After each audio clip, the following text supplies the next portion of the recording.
Assalamualaikum everyone. Today we will discuss about the dissection of head and neck region.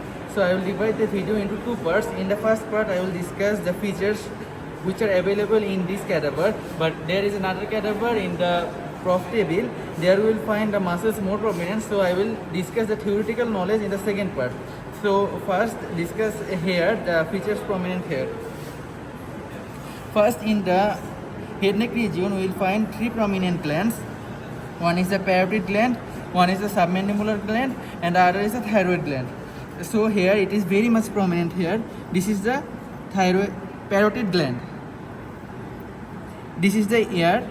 So in front of it there is the parotid gland, and here this is the parotid duct.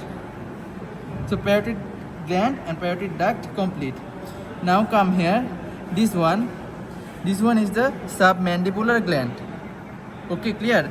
And in some cadavers its duct is also prominent, but here it is not much prominent, but we can assume that this one might be the duct, but it is not too much prominent. It may be or maybe not, but in some viscera the duct is very much clear, so I can't show it here. Now the third one is the thyroid gland. We have another cadaver where the body of the thyroid gland is prominent, but in this viscera it is not dissected, but rather we can find the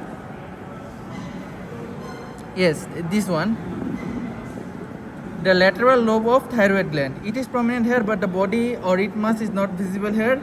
This is the thyroid gland. So here we have found the three glands clearly. Now come to this side.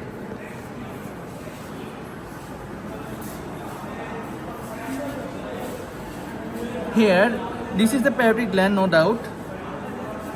This is the parotid duct. Don't confuse it with the above one. This is the parotid duct. This is the parotid gland, and this is the facial vein. Now how can I differentiate it with the artery? Look, this vessel is straight, very much straight and collapsed. So this will be the vein.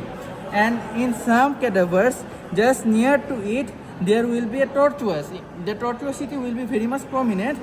By that we can identify that will be the facial artery.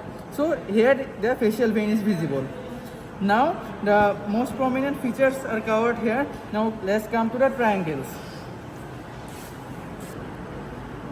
Now to learn the triangles, the key muscle is the sternocleidomastoid muscle. Unfortunately, this muscle is also in a disastrous position in this cadaver. However, this, if we match this and partly this one, yes, this is the sternocleidomastoid muscle.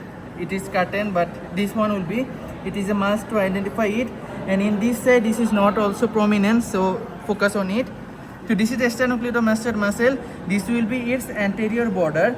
So by the sternocleidomastoid muscle, the neck region will be divided into anterior triangle and posterior triangle. So theoretically we can understand that this will be the anterior triangle and behind that will be the posterior triangle. Now the anterior triangle is further divided by mainly two muscles, the digastric muscle and the omohyoid muscle.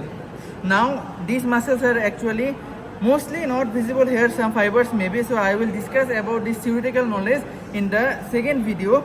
Here I will discuss what we can see easily. So one of the most important triangles of the anterior triangle is the carotid triangle, and identifying its contents is a must for our viva dissection.